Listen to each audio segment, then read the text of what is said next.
Now to breaking news. Police holding a briefing after an officer was shot in the Bronx. This is happening at St. Barnabas Hospital. Let's listen in.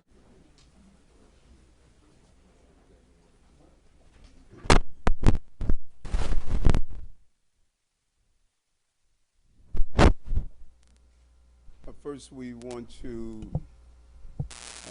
just thank our officers tonight for taking a gun off the street, for doing their job.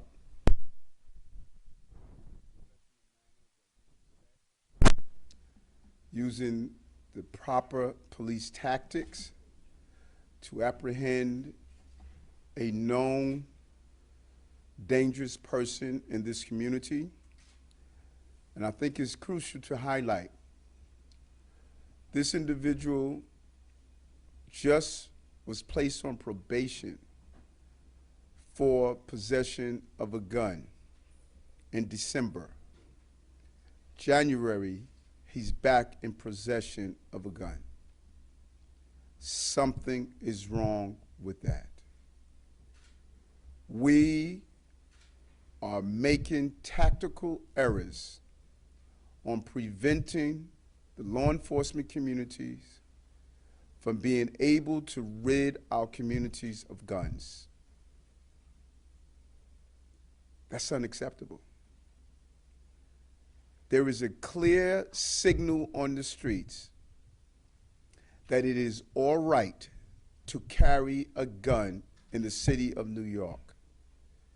He was arrested at 14 years old for being in possession of a gun. At 16, he's arrested again, and this time he discharged the gun. What is it going to take? What is it going to take before we finally realize that we are endangering the lives of children by allowing children to carry guns that they are using on children?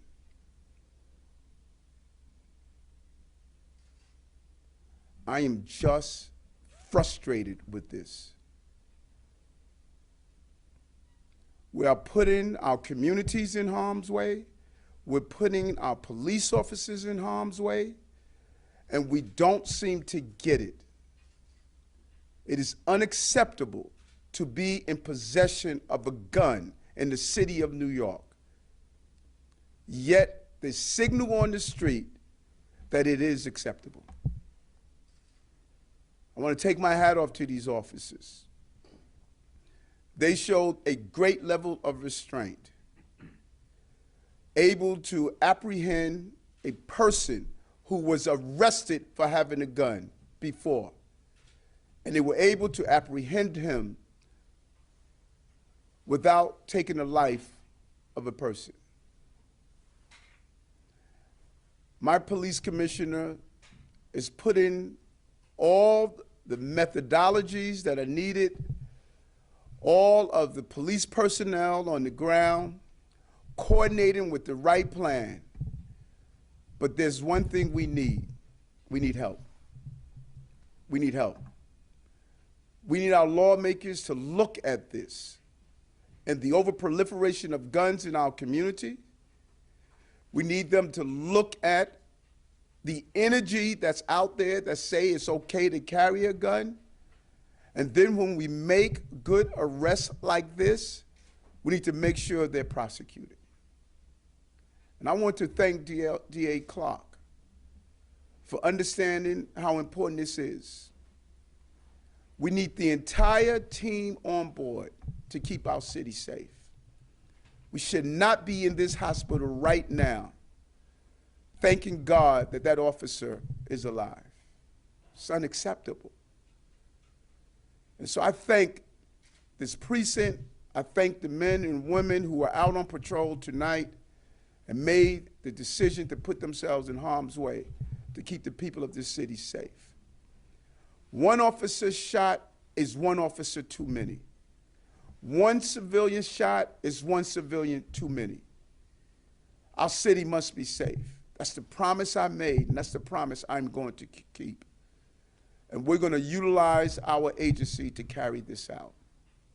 But we do need help to bring this city back to a safe city. I want to turn it over to the police commissioner. But again, we want to thank our police officers for the job they did tonight. And visiting that officer, lying in that bed, a gunshot wound to his leg.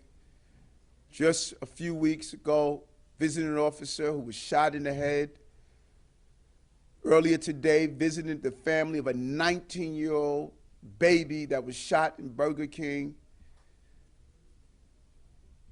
This can't continue. Commissioner. Good evening. We stand here once again to address you, mindful of how fortunate we are yet again. Our officers going to be okay.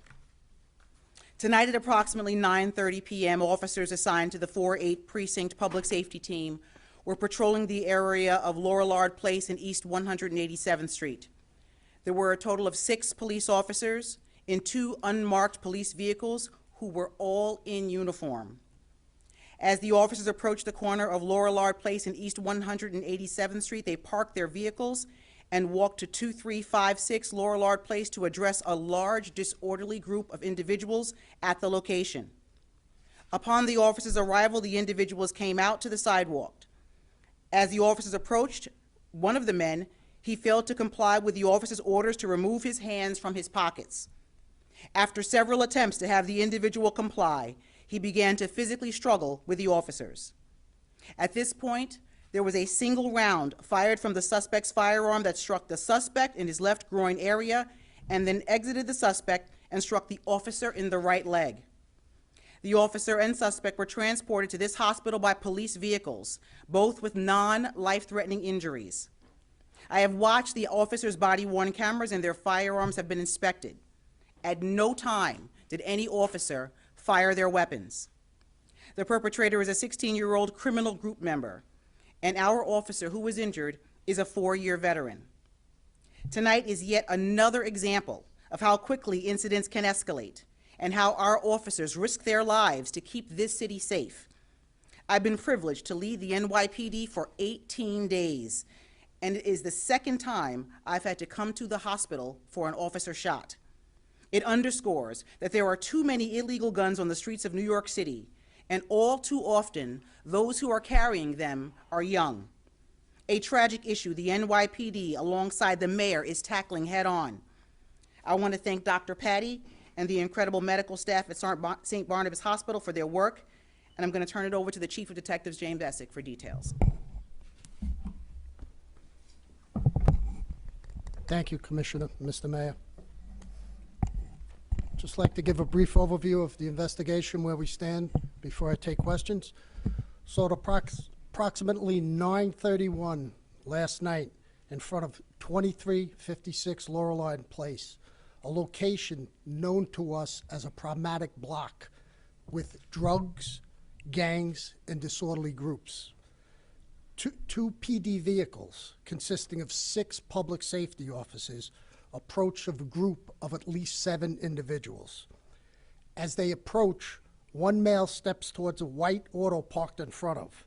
As he moves towards the car, he puts his hands in his pockets and repeated commands to show his hands are ignored. A struggle ensues and one shot is fired. The perpetrator is struck in the left groin. A bullet travels through and strikes our officer in his right leg below the knee. Recovered at the scene is one deformed bullet, one 9mm Sig Sauer. That gun is stolen from York County, South Carolina on October 17th of 2020. The perpetrator in this is a male 16 years old. He's a Railway criminal group member, which is a subset of the Crips. He was arrested on May of 2020 nearby on U Street in possession of a tourist firearm. He was charged as a juvenile delinquent and received probation starting in December of 21 and it ends in May of this year, 2022. That arrest was made by the same public safety team, who not part of these 6 individuals, but the same public safety team in the 4-8 who did that.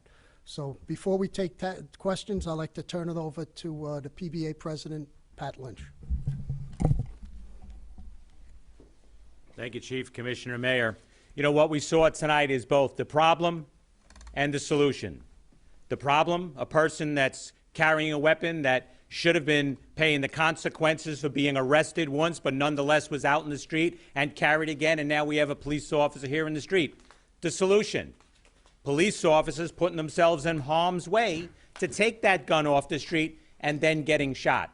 So as a collective, we have an opportunity here to solve the problem that we see right in front of us, common sense. Let's make the laws where there's consequences for carrying a gun. Let's give the prosecutors what they need so they can go before the judge and solve this problem. The police officers, the tools that we need to do this job. It can be done, but that collective doesn't just mean all of us up here. It means all of you out on your couches, at your work, riding the subway. We need you to demand that we get these laws that we need to do the job. We've been here before. We all started today in St. Patrick's Cathedral, where we were there memorializing a hero police officer, Stephen McDonald, who was shot 30-some years ago, was paralyzed for 30 years before he died of those line-of-duty injuries. Back then, we learned a lesson, and we said this can't happen, and we changed it, and we took our streets back. Well, let's remember that lesson, let's remember that hero, and let's change the things we need to change and move together as a collective.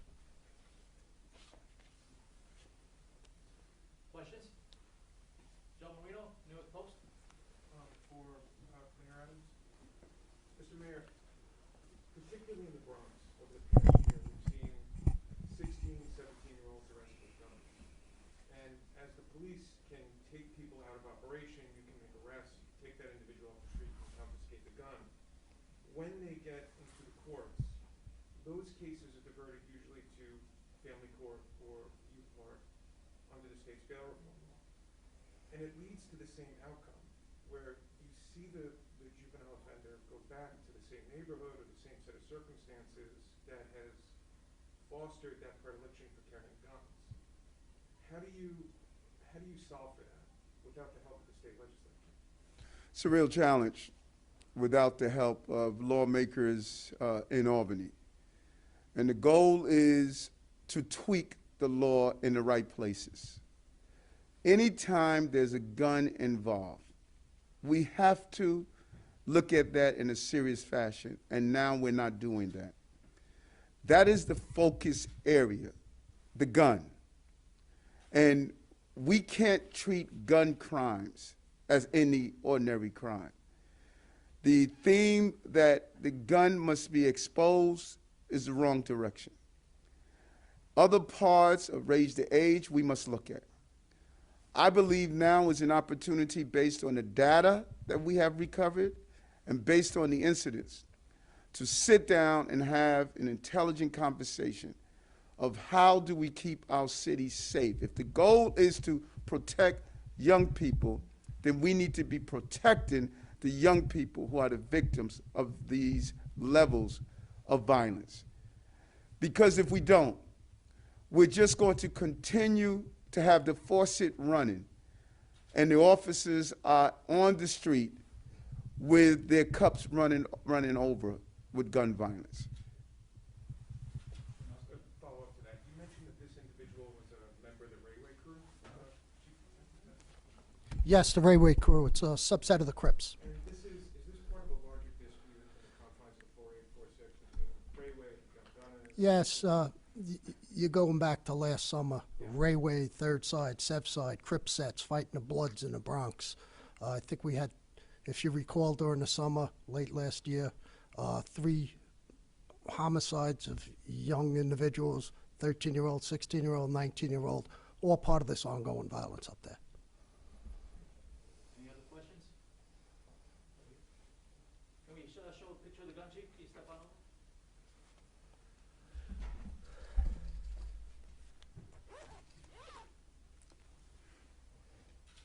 Any other questions? Thanks very much. All right, thank you, everyone. Thank you. Thank you. All right, thank you. Hold Hold the gun up again, someone asked you.